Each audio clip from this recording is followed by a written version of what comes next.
Gostei do psh, das tão tradicionais, viu? Bom sábado.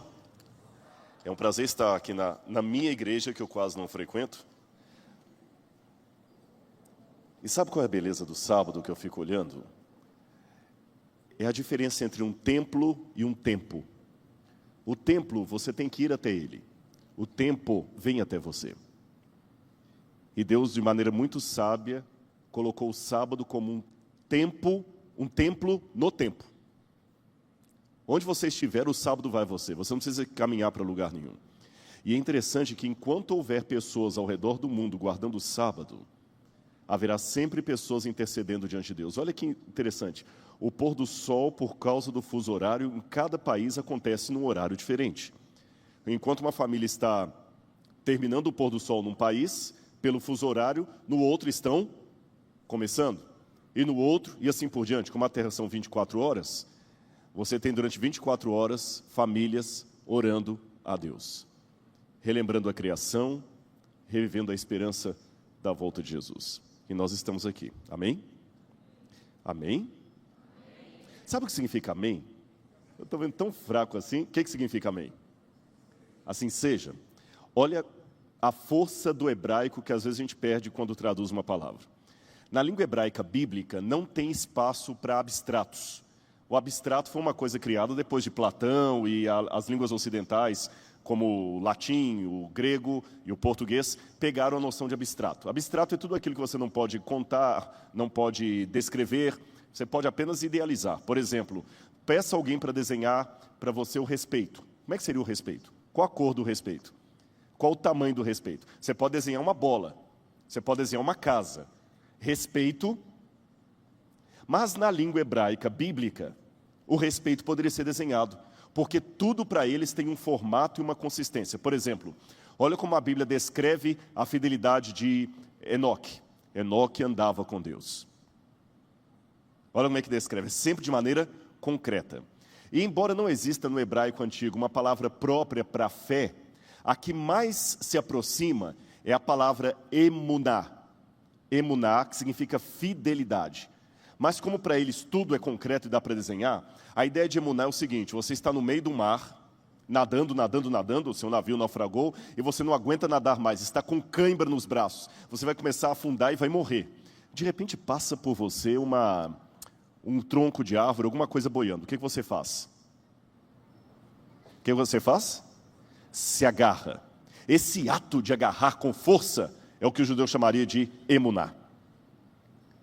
Ou firmeza, ou fé, agarrar-se. E da palavra emuná, agarrar-se a alguma coisa, vem a palavra amam, que significa firmeza, e vem a palavra amém, que significa fé.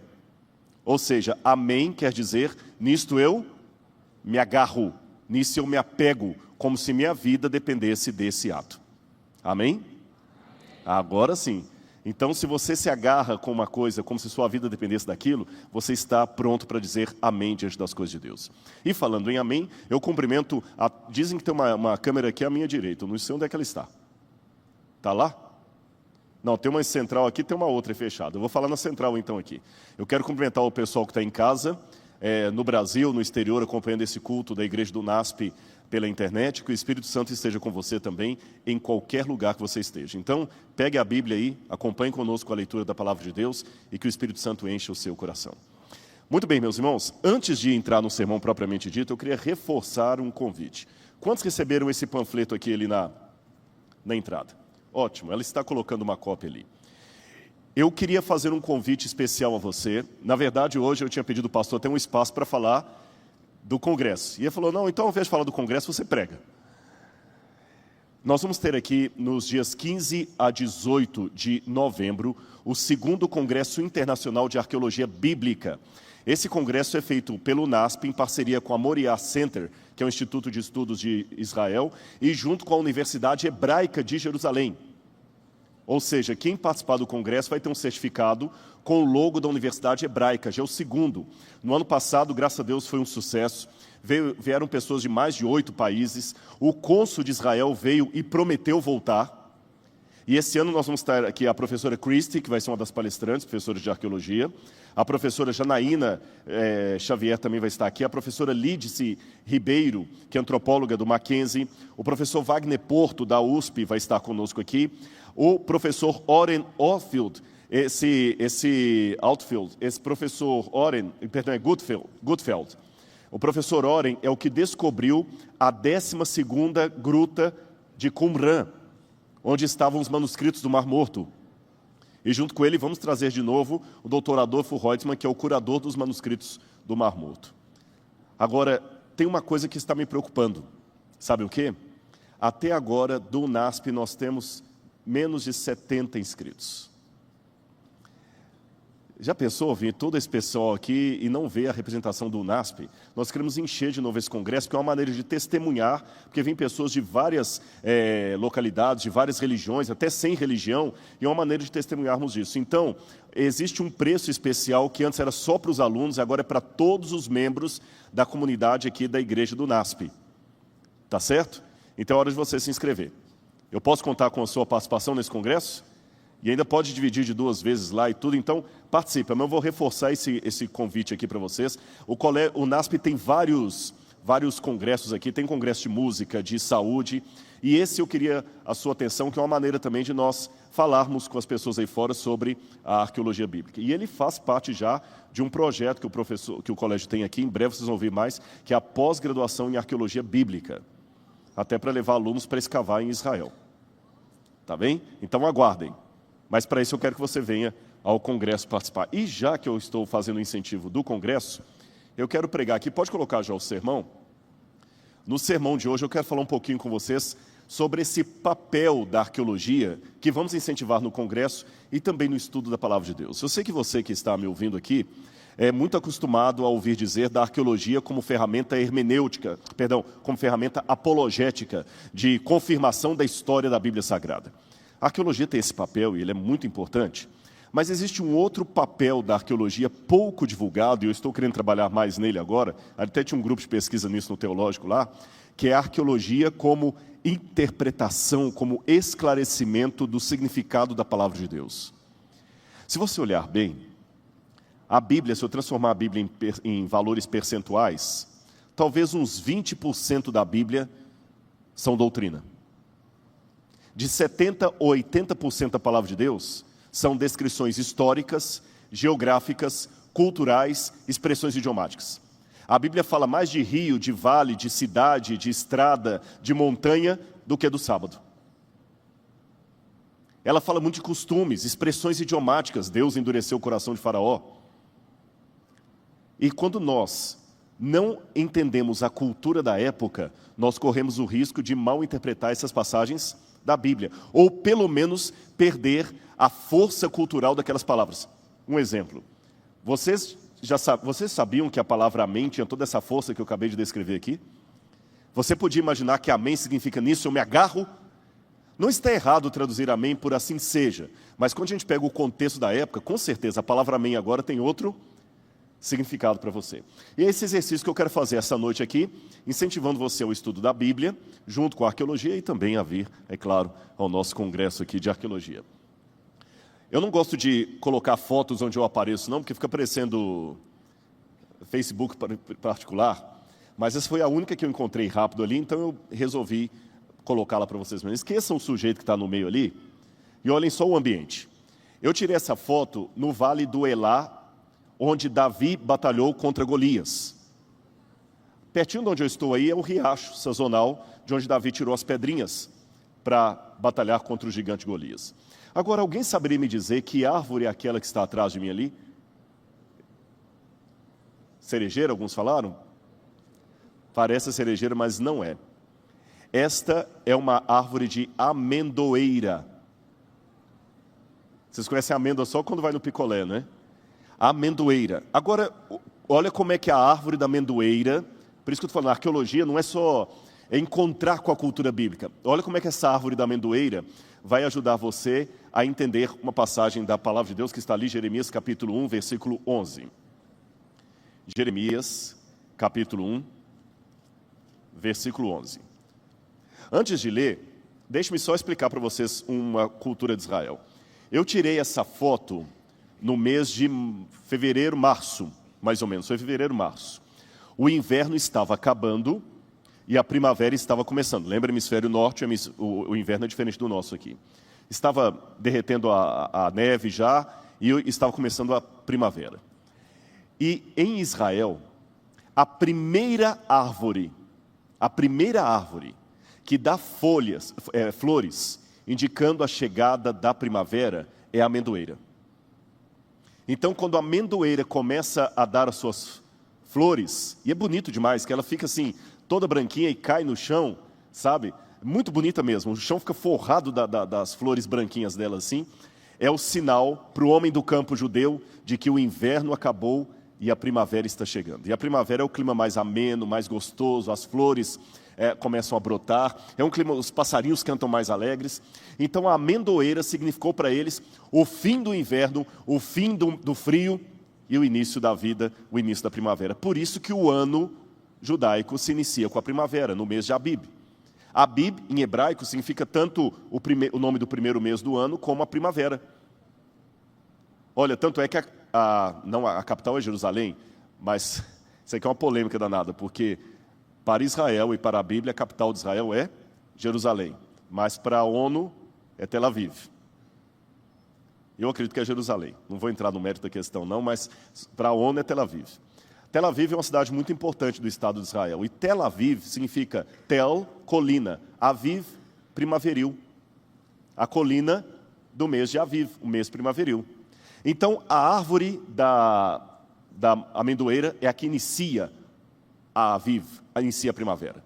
Quando o judeu vê a amendoeira cheia de flores, ai que bom, o inverno acabou, vem a primavera.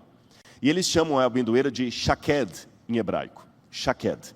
Agora, preste atenção, em português, às vezes a palavra tem vários significados. Manga, por exemplo, pode ser fruta, ou pode ser manga de comer. Só não faça como alguém que foi usar o Google Tradutor e colocou assim, juice of sleeve. Quem sabe inglês entende a piada. Suco de manga, só colocou suco de manga de camisa, achando que em inglês é a mesma coisa, né? Então, manga pode ser... e tem também o verbo mangar, que é debochar de alguém. Então, eu posso fazer um trocadilho com você. Eu posso falar o seguinte, olha, eu rasgo a minha manga se não comer essa manga mangando de você. Perceberam o que eu fiz? Eu fiz um trocadilho com a palavra manga. É impossível traduzir isso para outro idioma. Em hebraico, a palavra shaked, que é amendoeira, também significa proteger, ninar, acordar. Sabe quando a mãe chega para o filhinho e fala assim, filhinho, acorda, está na hora da escola. Eu sei que muitos de vocês não foram assim, mas faz de conta que foi. Tá bom? Faz de conta que foi. Acorda, acorda, é hora de acordar. Quando é carinhoso, não estou falando igual o preceptor te chama no quarto, não. Quando é carinhoso, eles falam shoked. É a mesma palavra quase de shakad, amendoeira. Entenderam? Então, shakad, amendoeira em hebraico, significa o nome da árvore, mas também significa despertar com carinho. Agora abra a Bíblia comigo em Jeremias capítulo 1, versículo 11. Veio a mim a palavra do Senhor dizendo, que vês, Jeremias? Respondi, vejo uma vara de amendoeira. No hebraico ele fala, eu vejo uma shaked. Aí Deus fala, disse bem, viste bem, porque eu velo shoked sobre a minha palavra para cumprir. Perceberam que no hebraico tem um trocadilho? O que você viu? Eu vi uma shaked, viste bem, porque eu shoked sobre a minha palavra. Eu desperto a minha palavra, como a amendoeira mostra o despertar da primavera, eu desperto a minha palavra para cumprir, Jeremias. Viu quando você vê a árvore, como é que tem outro significado? Quer ver outra coisa mais? Essa semana foi anunciado em Israel um achado arqueológico muito interessante em Biniael Ha'um. Esse achado, eles estavam fazendo, ele é na periferia de Jerusalém. Eles estavam fazendo uma construção de estrada, igual a ciclovia aqui, né? Disseram que é uma ciclovia, eu não sei. Eu não teria coragem de andar de bicicleta ali naquela ciclovia, mas isso é uma ciclovia. Eles estavam construindo ali. Você sabe que Israel, como tem muita coisa antiga, você mete a pá assim e acaba encontrando coisas antigas. E eles encontraram ali uma coluna. Essa coluna que a menina está limpando ali. E quando eles foram limpar, vocês estão notando que tem uns escritos ali perto da vassoura? Ali está escrito justamente o nome de Ananias, filho de Dodelu, de Jerusalém. E o nome de Jerusalém aparece bem embaixo assim, Le Yerushalayim. Essa pedra é do período romano, ela tem 2000 anos. É a mais antiga inscrição completa em hebraico do nome Jerusalém que já encontraram até hoje. E é interessante que se escreve igualzinho se lê hoje. Você tem o Lamed, que é de Jerusalém, Lamed, depois vem Yerushalayim. Quem seria esse Ananias que escreveu isso aí? O interessante é que esse bairro onde foi encontrado, na época romana, era um lugar onde as pessoas faziam utensílios de pedra, vasos, pratos, por causa da purificação dos judeus. Lembram do milagre de Jesus em Caná? Que ali havia 12 talhas de pedra por causa da purificação dos judeus. E no mês passado encontraram também, perto de Nazaré, uma fábrica de vasos de pedra do tempo de Jesus. Agora, olha que interessante. Esse Ananias, ele escreveu na coluna o nome dele, do pai dele e o nome de Jerusalém. Por quê? O costume da época, eu já vi isso em templos pagãos, já vi em sinagogas judaicas do primeiro século e agora aqui em Jerusalém. Quem ajudava a construir ou a edificar um prédio especialmente sagrado, tinha o direito de escrever o nome dele ali, o nome da família dele, do Deus que ele adorava e da cidade principal dele. Então esse Ananias deve ter ajudado a construir talvez uma sinagoga, alguma coisa, e escreveu no nome ali, o nome dele, do pai dele e da cidade que ele tanto amava, Jerusalém. Agora olha como é que isso aqui ajuda a entender a Bíblia. Entenderam o contexto? Entenderam o costume da época? Sim ou não? Um achado agora, de semana passada. Foi anunciado semana passada. Agora abram comigo a Bíblia em Apocalipse. Quem estiver com a Bíblia no smartphone aí também, baixa um aplicativo aí e começa a acompanhar a Bíblia. Apocalipse. Gente, tem que trazer a Bíblia para a igreja, pelo menos no celular, viu? Quando eu me tornei adventista, tinha uma musiquinha que cantava assim: crente que guarda a Bíblia na gaveta, vai para o inferno bater palma pro capeta. Eu vou ensinar esse corinho aqui para todo mundo cantar, viu, Lineu? Novo CD, novo tom, viu? Bíblia na gaveta, ó. Produção Lineu, Soares e Rodrigo Silva. Vai arrebentar. Apocalipse capítulo 3, versículo 12. Ao vencedor faloei coluna do santuário do meu Deus, e daí jamais sairá. Gravarei sobre ele o nome do meu Deus, o nome da cidade do meu Deus, a Nova Jerusalém que desce do céu, vinda da parte de Deus, e o meu novo nome. Fez sentido agora o Apocalipse, não fez? Ao vencedor, escreverei o nome dele na coluna do santuário do meu Deus. Que o Apocalipse foi escrito para nós, mas em primeira instância para aqueles que viviam naquele costume. Então aqui você tem uma demonstração tátil do que o Apocalipse quis dizer ali. Agora mais uma coisa que eu queria mostrar para vocês. Quando fala em azeitona, a gente pensa que geralmente ou em azeitona de comer mesmo, ou em azeite para salada. Mas nos tempos bíblicos, a azeitona tinha um significado muito mais importante do que você pode imaginar. As lamparinas, ali tem uma lamparina, ela era alimentada do azeite de oliva. Ele não havia energia elétrica, nem querosene, nem álcool. Como é que eles tinham energia elétrica à noite? O único jeito era a partir de um azeite de oliva numa lamparina. Vocês estão vendo que a lamparina tem uma parte, um buraco ali, não é? Nós temos aqui no nosso museu do NASP, lamparinas originais da época de Jesus. Você coloca o azeite de oliva ali, e aqui acende o pavio, e enquanto houver azeite ali, o pavio funciona. Então, para um judeu da época de Jesus, ter um pouco de azeite à noite em casa era a garantia de que você teria luz. É a garantia de ter luz, é pagar a conta de luz. Mas o azeite não era só para isso, não. Os remédios eram misturados no azeite e aplicados no ferimento da pessoa. Lembra a parábola do bom samaritano, que o samaritano aplicou-lhe vinho e azeite? Outra coisa, como não havia muita água, como é que vocês acham que o pessoal tomava banho no deserto? Azeite. Azeite. Na época do Novo Testamento, os judeus tinham o hábito de mergulhar no tanque de purificação, mas nos tempos da peregrinação e dos nômades, como é que era o banho? Não tinha água todo dia. Então, o que eles faziam? Pegavam o azeite de oliva. Quer aprender a receita? Misturava com perfume, fazia um azeite bem perfumado. O perfume também era misturado sempre com azeite. E eles pegavam aquilo, misturavam com areia, faziam aquela emplasto, aí punham no corpo, depois vinha esfoliando, passavam a toalha úmida, estava cheirosinho, pronto, podia ir namorar.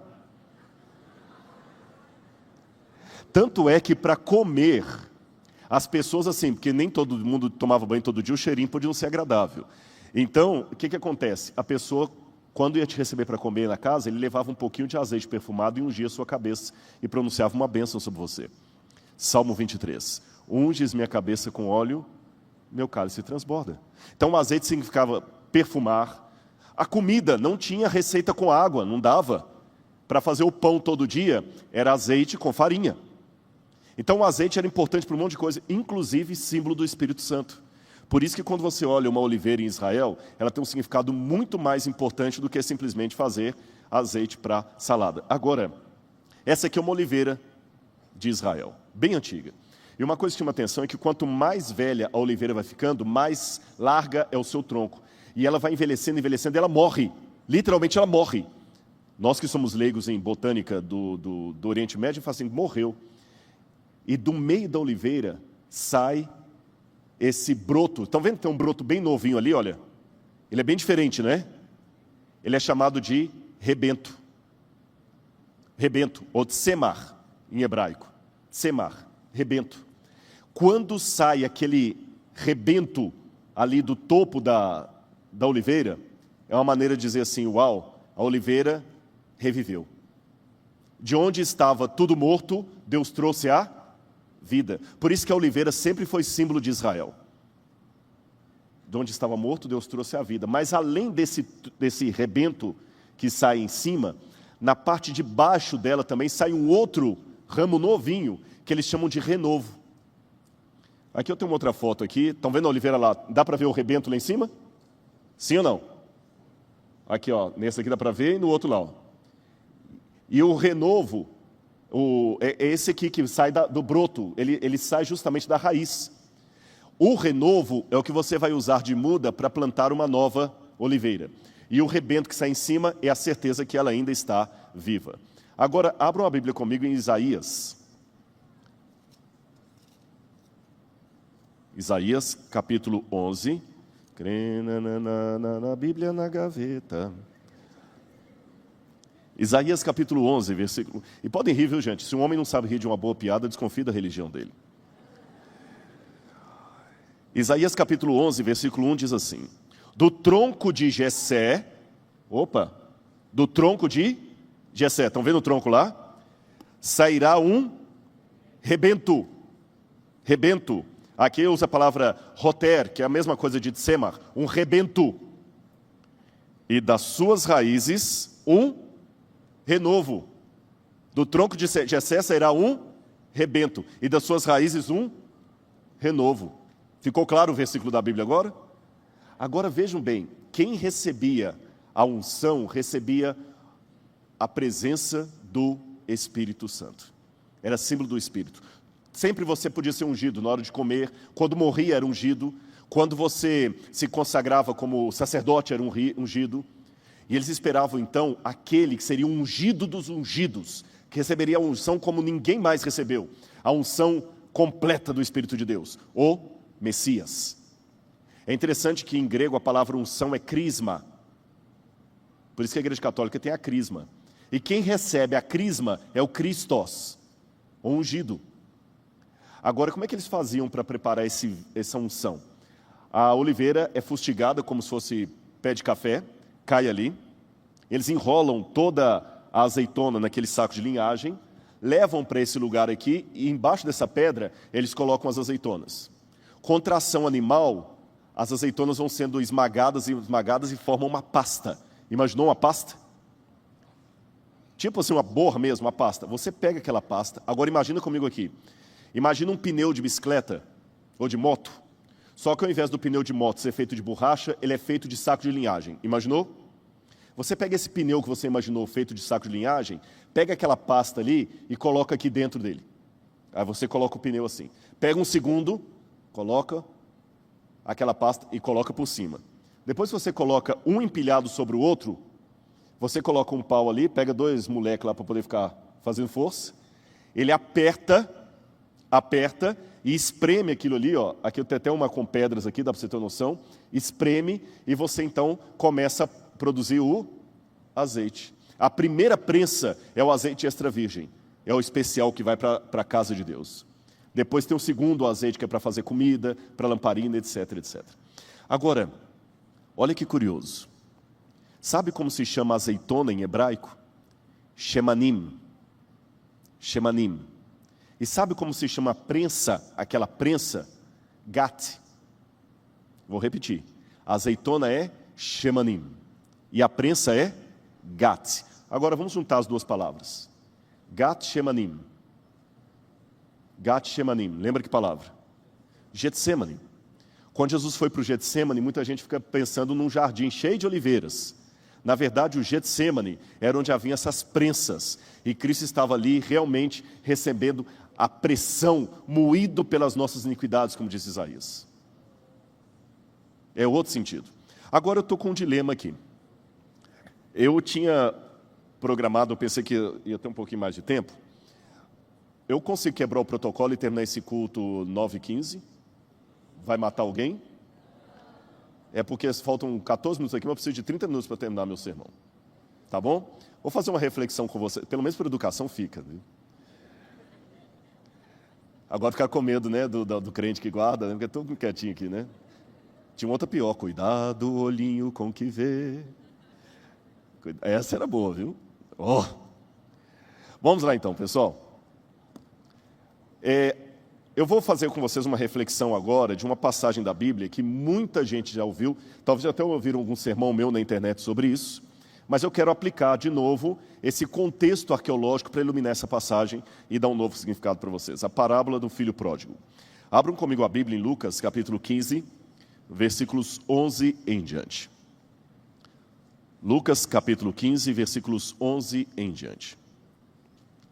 Eu vou ler aqui na minha tradução. Lucas 15, 11 em diante diz assim: continuou. Certo homem tinha 2 filhos. O mais moço deles disse ao pai: Pai, dá-me a parte dos bens que me cabe, e ele lhes repartiu os haveres. Passados não muitos dias, o filho mais moço, juntando tudo o que era seu, partiu para uma terra distante e lá dissipou todos os seus bens, vivendo dissolutamente. Depois de ter consumido tudo, sobreveio àquele país uma grande fome, e ele começou a passar necessidade. Então ele se agregou a um dos cidadãos daquela terra, e este o mandou aos seus campos a guardar porcos. Ali desejava ele fartar-se das alfarrobas que os porcos comiam, mas ninguém lhe dava nada. Então, caindo em si, disse: Quantos trabalhadores de meu pai têm pão com fartura, e eu aqui morro de fome? Levantar-me-ei, irei ter com meu pai, e lhe direi: Pai, pequei contra o céu e diante de ti. Já não sou digno de ser chamado teu filho. Trata-me como dos teus trabalhadores. E levantando-se foi para o seu pai.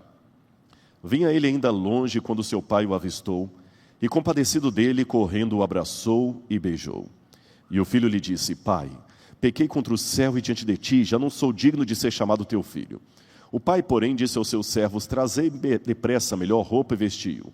Ponde-lhe um anel nos dedos e sandálias nos pés. Trazei também e matai o novilho cevado. Comamos e regozijemo-nos, porque este meu filho estava morto e reviveu. Estava perdido e foi achado. E começaram a alegrar-se. Ora, o filho mais velho estivera no campo, e quando voltava, ao aproximar-se da casa, ouviu a música e as danças. Chamou um dos criados e perguntou-lhes o que era aquilo. E ele informou: Veio teu irmão e teu pai mandou matar o novilho cevado porque o recuperou com saúde. Ele se indignou e não queria entrar. Saindo, porém, o pai procurava conciliá-lo. Mas ele respondeu a seu pai: Há tantos anos te sirvo sem jamais transgredir uma ordem tua, e nunca me deste um cabrito sequer para alegrar-me com os meus amigos? Vindo, porém, esse teu filho, que desperdiçou os teus bens com meretrizes, tu mandaste matar para ele o novilho cevado. E então lhe respondeu o pai: Meu filho, tu sempre estás comigo. Tudo que eu tenho é teu. Entretanto, era preciso que nos regozijássemos e nos alegrássemos, porque este teu irmão estava morto e reviveu, estava perdido e foi achado. Fique com a Bíblia aberta. Nós vamos voltar ao texto, fique com ela aberta.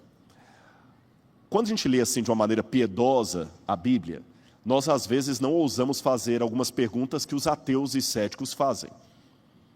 Porque até tem medo de parecer herege, ou alguém que está perdendo a fé, ou está com um capeta no corpo. Mas eu acho que se a palavra de Deus é a verdade, ela não deve temer os questionamentos. Então vou esquecer agora a leitura piedosa e vou fazer alguns questionamentos a essa passagem com vocês. O primeiro, não estou perdendo a minha fé, fiquem tranquilos, viu? Mas o primeiro questionamento é que esta parábola parece ser o símbolo máximo do pai que você não deve ser. De qualquer lado que você olhar aqui, não dá para bater palma para esse pai num primeiro momento. Imagina a situação. Você está com seu pai numa empresa, tá bem? Você tem o seu pai, sua mãe, você tem um irmão mais novo que não vale nada. Imagina uma empresa de alguma coisa. Mãe, ajuda a construir o sermão. Fala qualquer coisa aí. Suco de laranja?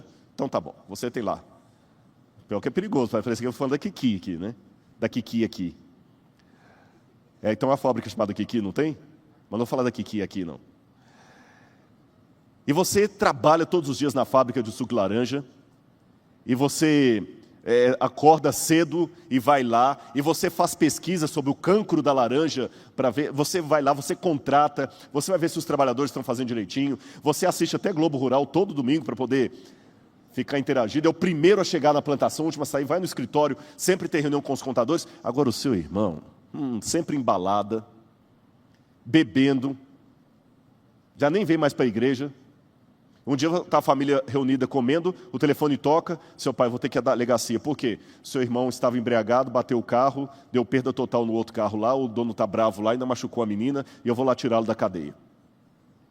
E você fala revoltado assim, poxa pai, deixa ele lá mofar um pouquinho para ele aprender, o senhor mima demais meu irmão. Não, mas é o seu irmão, é meu filho, não aceito isso. Para piorar a história, esse seu irmão delinquente, um dia chega para o seu pai e fala assim, pai, eu quero curtir a vida com mulherada, balada e tudo mais, eu quero que o senhor transforme metade das propriedades em dinheiro e me dá aqui que eu vou embora. E o seu pai faz isso. Transforma tudo agora em dinheiro, perde bastante com isso, você sabe que transformar tem que vender a preço de banana, e ele ajunta tudo e vai embora. E você fica lá trabalhando com seu pai para recuperar a empresa. Quando ele volta, para piorar a história, você está lá trabalhando, quando chega em casa, está uma festa. O que aconteceu? O seu irmão voltou. E o seu pai ainda vai colocá-lo como gerente. Sinceramente, você não tem motivo para ficar chateado? E você que é pai, como é que você analisa o comportamento desse pai? É um pai muito bobo, não sei que expressão usar, permissivo. Pedagogicamente falando, acho que não é um pai para trazer aqui e falar assim, um modelo. Será que Jesus... alguém falou amoroso. Ela achou amor linda, viu? Mas olha que legal, as crianças estão prestando atenção. Agora vamos raciocinar. Por que Jesus contou uma história dessa? Outro problema com essa parábola. Ela parece que não tem fim. Vamos criar um suspense aqui? O pai na porta, tentando convencer o filho a entrar. E o que aconteceu? Acabou. Mas ele entrou ou não entrou? Não? Será que entrou ou não entrou?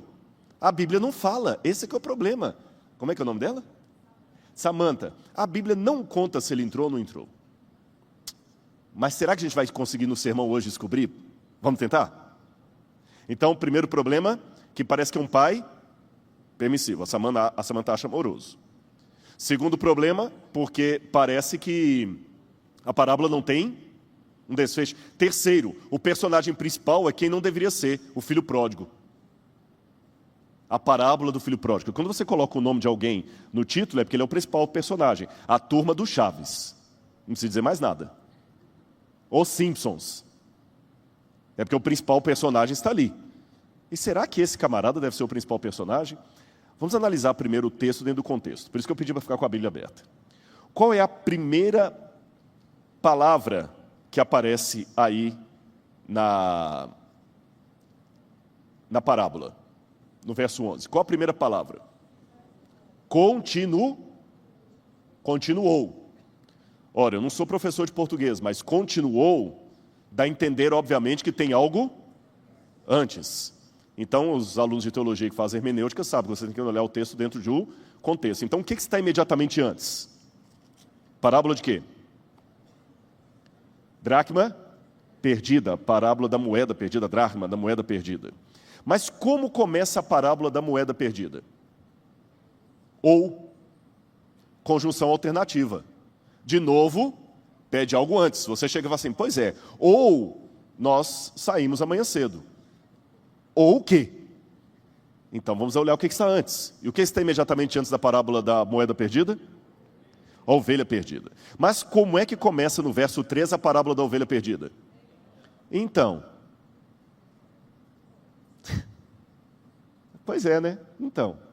Tem que ter algo antes. E o que está imediatamente antes? Capítulo 15, versículos 1 e 2. Aproximavam-se de Jesus todos os publicanos e pecadores para o ouvir.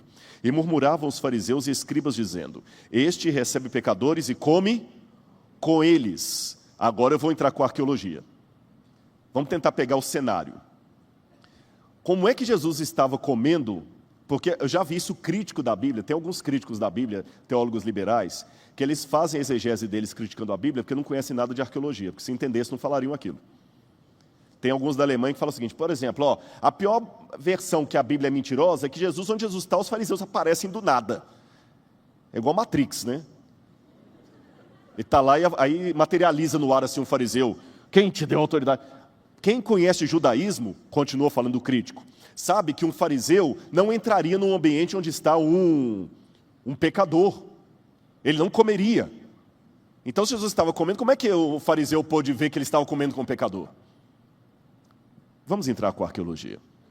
Provavelmente, esse episódio aconteceu na casa de Levi e Mateus, que foi em Cafarnaum, não temos dúvida. E por que é a casa de Levi e Mateus? Qual que é a reclamação dos fariseus? Vamos ler aqui, olha, capítulo 15, versículos 1 e 2. Aproximavam-se de Jesus todos os publicanos e pecadores para o ouvir. Murmuravam os escribas e fariseus, dizendo, este recebe pecadores e come com eles. Ora, se os publicanos se aproximavam de Jesus, é porque iam à casa de alguém que era publicano. Mateus era o chefe dos publicanos, então provavelmente foi a casa de Mateus. Agora, como é que era uma refeição no tempo de Cristo? Lá está no quadro.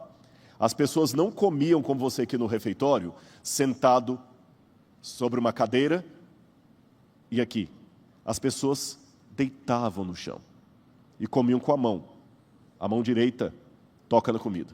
Era assim, reclinado. A Santa Ceia de Jesus, diferente do que muita gente imagina, não foi igual no quadro de Leonardo da Vinci, Jesus ao meio, 6 para um lado, 6 para o outro, igual jogador de futebol, não. Era assim a Santa Ceia. Havia uma mesa chamada triclínio, e eles ficavam no chão, e Jesus, ao invés de estar no centro, deveria estar lá no canto, Jesus aquele de branco lá. Como é que eu cheguei a essa conclusão? Bom, aí depois, no outro sermão, eu conto.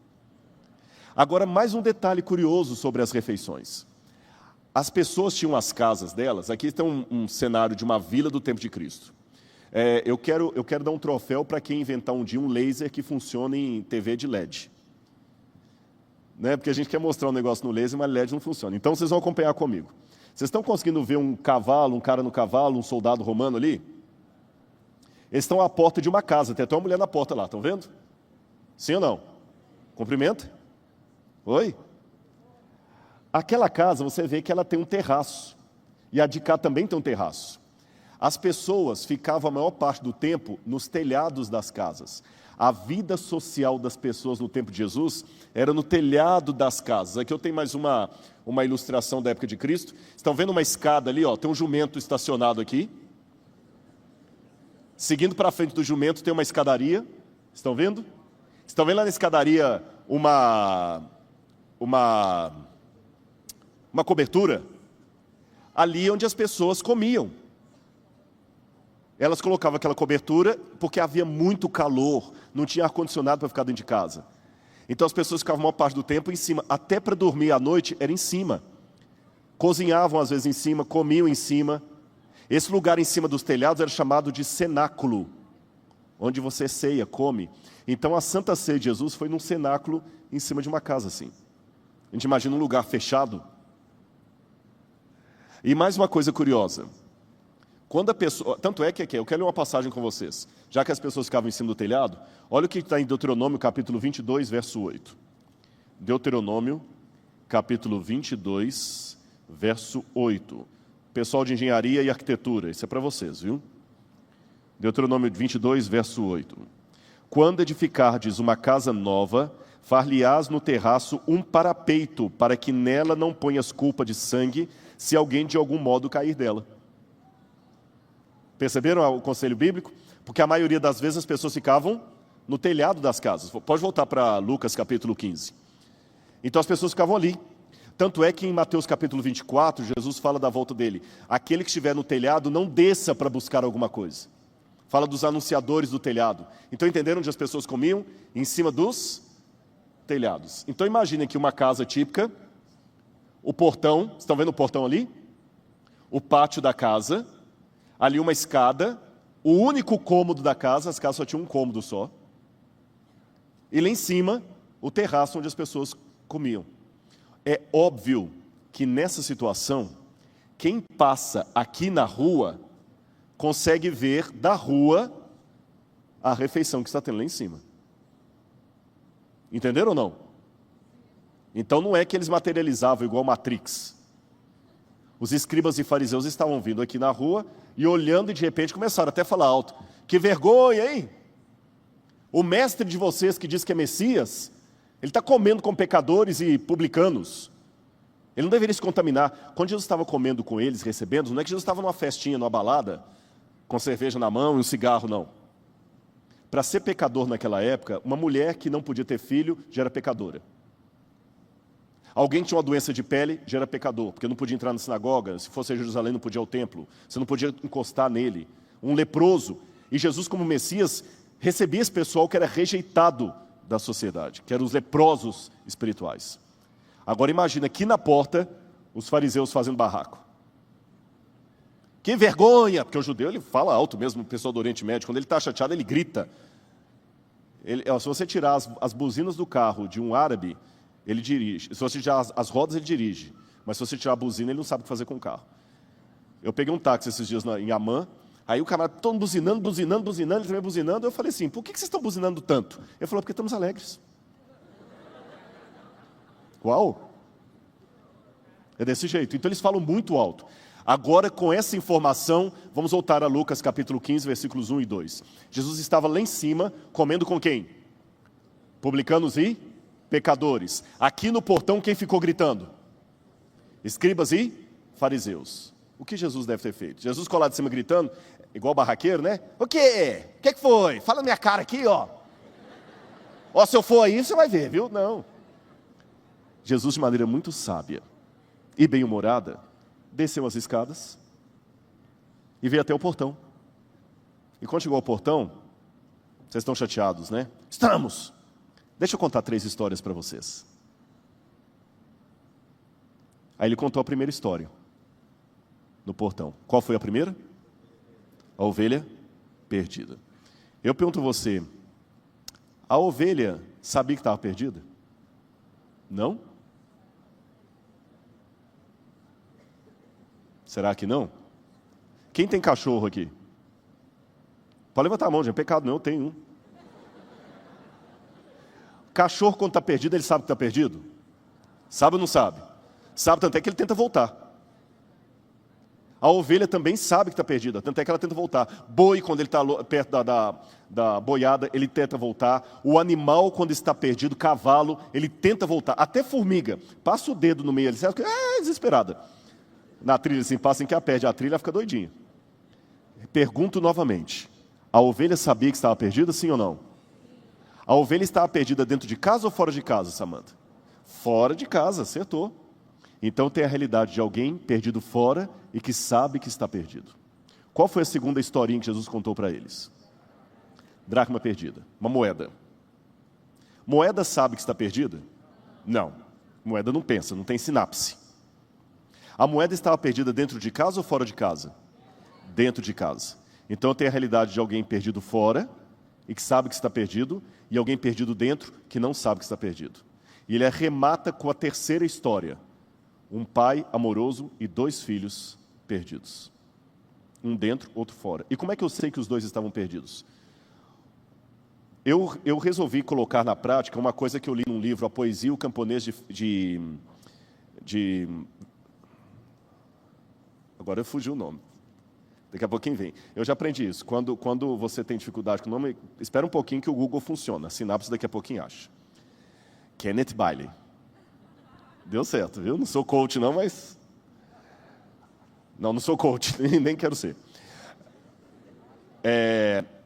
Esqueci o que eu estava falando. Ah, sim. Eu também estava perdido aqui agora. O livro do Kenneth Bailey, ele foi missionário muito tempo no Líbano, e ele tinha o costume de contar histórias da Bíblia para os beduínos, para aquele pessoal ali, para ver a reação deles, porque eles congelaram a cultura no tempo, vocês entenderam? Eles têm uma maneira de raciocinar muito próxima daqueles dos templos bíblicos. Muitos deles moram em tendas ainda, e eu fiz isso no Sudão. Eu contei para um beduíno justamente essa história que Kenneth Bailey contou lá, e a reação do beduíno foi a mesma. Eu fiquei 15 dias com ele no deserto de Baiuda lá, sem tomar banho. Misericórdia. E quando eu contei essa história, o tradutor, que eu não falo árabe, começou a contar e o homem ficou nervoso. Mentira, mentira, mentira. E eles são muito assim, passionais. Eu falei, não é mentira, é mentira. Aí com aquele jeitinho brasileiro, eu falei assim, mas você nunca viu um rapaz pedindo isso para o pai? Não.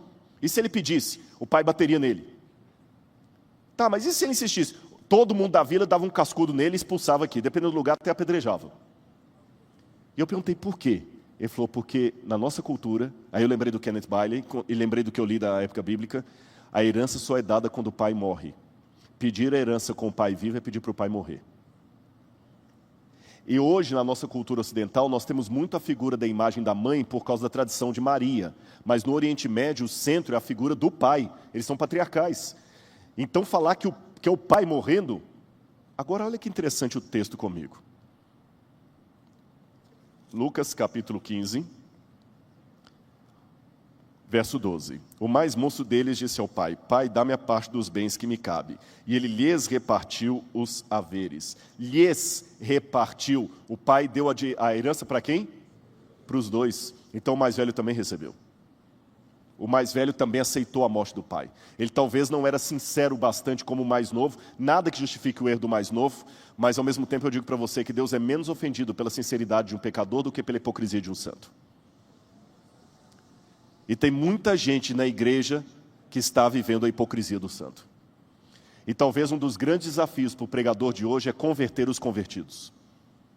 A gente fala muito em série de conferência, em levar folheto, mas talvez um dos grandes desafios para o púlpito hoje é trazer de volta para Cristo os que supostamente já são dele. E eu não vou entrar nos detalhes hermenêuticos da parábola, porque eu pedi 15 minutos e não quero queimar o meu filme com vocês aqui. Mas vocês sabem que o filho, quando ele volta para casa, depois de tudo que ele fez, aqui eu tenho o quadro de uma fazenda da época bíblica. Não é uma fazenda como você imagina, plana. Há muito morro em Judá, muito morro. E como é que eles fazem plantação no morro? Através de algo chamado terraças. Imagine que aqui onde eu estou é um caminho. Ele pega, coloca pedra aqui, um paredão de pedras para segurar a terra, coloca outro paredão de pedras aqui e faz um segundo degrau aqui em cima. Depois, de novo, outro paredão de pedras, outro degrau. E é nesses degraus aqui que ele vai plantando. Por isso que Jesus contou a parábola do semeador. O semeador saiu a semear e algumas sementes caíram à beira do caminho, outra nas pedras, outra no meio dos espinhos. Entenderam? Então lá vocês estão conseguindo ver uma fazenda. Aqui embaixo estão as terraças, estão vendo? Onde se planta. E lá no miolo está a casa, com vários cômodos. Lembra que eu falei que a casa geralmente tinha um cômodo só? Mas por um resquício ainda de tradição patriarcal, o proprietário da fazenda costumava pegar os agregados dele, daí o nome agregados, e construir outros cômodos para eles, tipo puxadinho. E todo mundo ia construindo a casa em volta ali, ia ficando aquelas casas todas juntas. Mais ou menos como isso aqui, ó. Olha lá, tá vendo? Você tem a casa do chefe e a casa dos empregados todas juntas ali. É uma maneira de se proteger. Por isso que quando Jesus falou, na casa de meu pai há muitas moradas, e eu vou preparar uma, era isso que Jesus tinha em mente. A gente imagina de uma maneira ocidental. Na casa de meu pai, muitas moradas, mas Jesus falou numa cultura do Oriente Médio. A imagem que Jesus usou em João 14 é essa aí. Agora, atrás da casa ficariam os animais, que eram tirados para o campo todos os dias e voltavam, o aprisco, a plantação aqui. E a única entrada da fazenda está lá na frente, estão vendo? Agora imaginem a cena, o filho mais moço voltando. O que o beduíno do Sudão falou comigo que eles fariam com o rapaz? Apedrejariam, bateriam nele. Imagina esse rapaz voltando. Ele já não era mais o filho do dono da fazenda. O que eles iam fazer com ele? Apedrejá-lo, matá-lo. Quando o pai o viu ao longe, o que a Bíblia fala que o pai fez? Foi caminhando até ele. Correu. Na cultura do Antigo Oriente Médio, um homem de idade não corre. Por isso que ele usa vestes talares. Quem corre é criança e escravo. Um homem de idade caminha. Na cultura do Antigo Oriente Médio, um homem de idade correr é tão humilhante como alguém de idade ter que ser levado ao banheiro para outro dar banho nele e limpá-lo. É humilhante. Quando a Bíblia fala que o pai correu na cultura do Oriente Médio, o pai trouxe para si uma grande humilhação. Ele sofreu essa humilhação no lugar do filho. E mais, quando ele vai até o encontro do filho, antes que o filho fale qualquer coisa, ele abraça. Pessoas de igual nível social se beijam no rosto. Quem não é do mesmo nível, beija o pé ou a mão. Ele se fez igual. E tão alegre com a volta do filho, aquele pai, que longe de ser um pai permissivo, era um pai realmente amoroso, faz uma festa.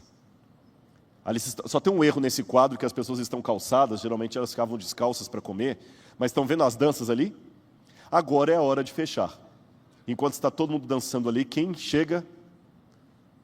O filho mais velho. E ele não entra. Ele não entra. De novo ele ofendeu o pai. Ele ofendeu o pai. Por que a rainha Vasti perdeu o direito ao trono da Pérsia? Porque ela recusou entrar na festa do rei Assuero. Agora, olha o que a Bíblia fala. Lucas capítulo 15, versículo 28. Ele se indignou e não queria entrar. Saindo, porém, o pai procurava conciliá-lo. E o pai falava com ele assim: filho, era importante que a gente se alegre. Vamos entrar comigo e vamos comemorar. Não vou. Vamos lá, meu filho, porque aquele teu irmão que está lá dentro estava morto e reviveu. Estava perdido e foi achado. E por que a parábola não conclui? Por que congela a imagem aí? O fim das coisas está no começo delas. Onde Jesus estava contando aquela parábola? Na porta de uma casa. Quem estava lá dentro? Publicanos e pecadores, o filho mais moço. Quem estava na porta? Escribas e fariseus, o filho mais velho. Quem estava lá dentro? A ovelha que foi resgatada. Quem estava aqui na porta? A moeda que nem sabia que estava perdida. Agora, qual que é o mais importante de tudo isso? Que hoje eu falo para uma igreja que pode haver aqui ovelhas e moedas, filhos mais moços e filhos mais velhos. Eu não sei qual o seu papel nessa história, mas eu sei de uma coisa. Existe um pastor buscando você, uma mulher varrendo a casa te procurando, um pai de amor, dividindo a vida com você, não porque ele é permissivo, mas porque, como disse Samantha, ele é amoroso. E dos lábios de pequeninos, eu tirarei o verdadeiro louvor, como ele fez aqui hoje. Agora, em nome de Jesus, eu faço um apelo. O grande problema de um pregador, hoje eu falei, é converter os convertidos. Deixa o pastor te achar. Volta para a casa do Pai.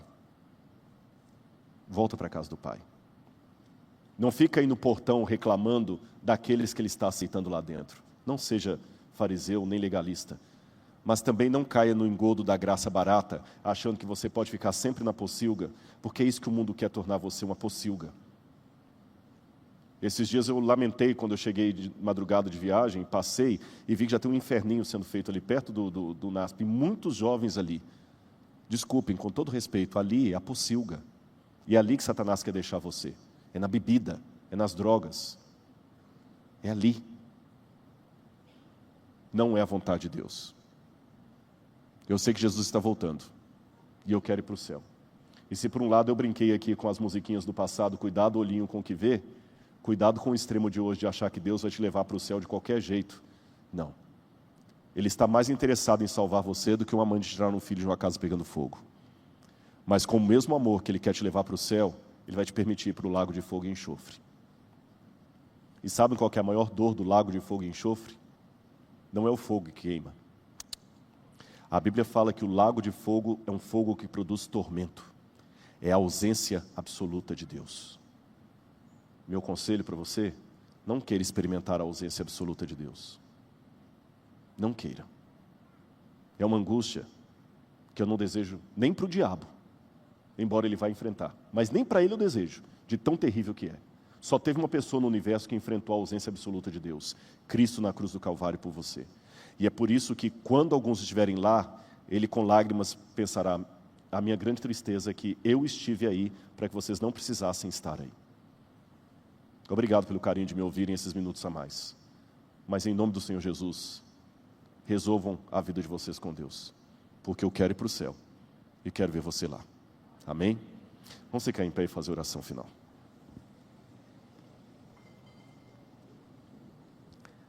Amado Senhor, não queremos ser legalistas, ó Pai, e ficar na porta reclamando daqueles que o Senhor está trazendo todos os dias para o Teu redil.